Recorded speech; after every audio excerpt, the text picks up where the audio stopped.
Thierry Lhermitte, icône du cinéma français qui a fait rire des millions de spectateurs grâce à ses rôles comiques, était habité par une profonde tristesse que peu de gens connaissaient. La plus grande tristesse de sa vie ne résidait pas dans ses échecs professionnels ni dans ses événements personnels, mais dans le sentiment de solitude et la pression de devoir constamment maintenir une image publique irréprochable. Né le 24 novembre 1952 à Boulogne-Billancourt.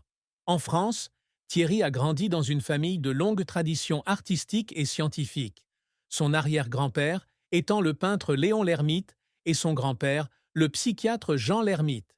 Cependant, ce sont les attentes de sa famille et de la société qui le limitaient, comme s'il ne pouvait jamais vivre pleinement pour lui-même. Au début de sa carrière, au sein de la troupe comique du Splendide, Thierry était constamment sous pression pour conserver son attitude joyeuse et spirituelle, tandis qu'il se questionnait intérieurement sur sa propre valeur. Il a confié un jour, lors d'une rare interview accordée à Complete France, que, malgré les comparaisons avec Tom Hanks, il avait toujours eu le sentiment de ne pas être assez bon, ni assez profond, pour dépasser les limites de l'humour. Cette tristesse s'est accentuée à l'âge mûr, lorsque ses rôles ont commencé à se raréfier et qu'il a dû affronter la réalité. Son âge d'or était peut-être révolu. Cette solitude, bien que soigneusement dissimulée derrière un sourire éclatant, était une blessure qui ne s'est jamais refermée dans l'âme de Thierry Lhermitte. La carrière de Thierry Lhermitte est un parcours de plus de 5 décennies, jalonné de succès éclatants et de nombreux échecs douloureux. Il a débuté sa carrière d'acteur dans les années 1970, lorsqu'il a cofondé la troupe comique Le Splendide avec ses camarades du lycée Pasteur de Neuilly-sur-Seine, dont Michel Blanc, Christian Clavier et Gérard Jugnot.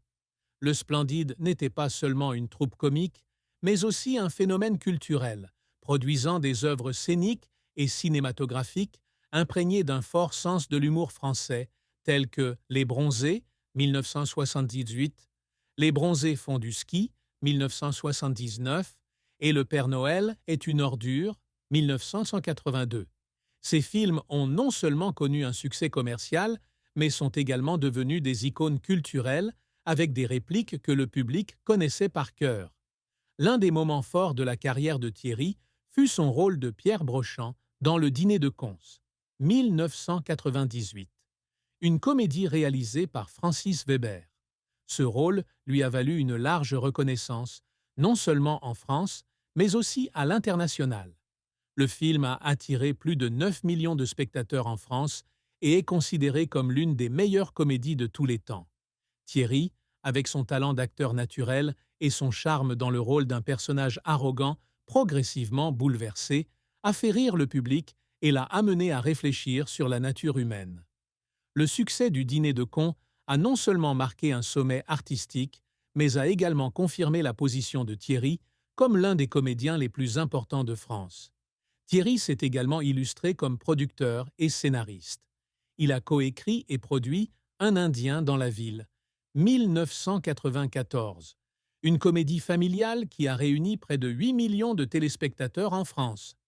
Bien que la version américaine Jungle de Jungle n'ait pas connu le même succès, Un Indien dans la ville a consolidé la réputation d'artiste polyvalent de Thierry. Il a également produit d'autres projets pour ICE et ICE3, comme Nuit d'ivresse, 1986, qui a démontré sa vision stratégique et sa créativité inépuisable.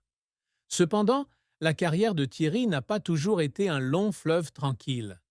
L'un de ses plus grands échecs a été sa tentative de conquérir le marché hollywoodien. Dans les années 1980, il s'est essayé à Jusqu'en septembre 1984, une romance franco-américaine, mais le film n'a pas rencontré le succès escompté et a été ignoré par le public américain. Cet échec a profondément blessé Thierry, au point qu'il a fondu en larmes dans une interview accordée à Voici.fr, avouant avoir placé trop d'espoir dans une star internationale. Il a déclaré « Je pensais pouvoir tout faire, mais Hollywood ne voulait pas de moi. Ce fut une leçon douloureuse. » Les Bronzés 3, Amis pour la vie, 2006, fut un autre échec. Malgré plus de 10 millions de spectateurs en France, le film fut vivement critiqué pour son manque de créativité par rapport à ses prédécesseurs. Thierry, co-auteur du scénario et interprète du rôle principal, essuya de vives critiques. Il confia un jour que ces critiques lui causaient des insomnies et qu'il avait le sentiment d'avoir trahi l'amour du public pour le Splendid.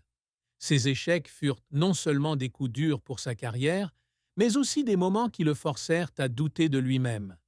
Il confia un jour que certaines nuits, après avoir quitté le tournage, il s'asseyait seul dans sa V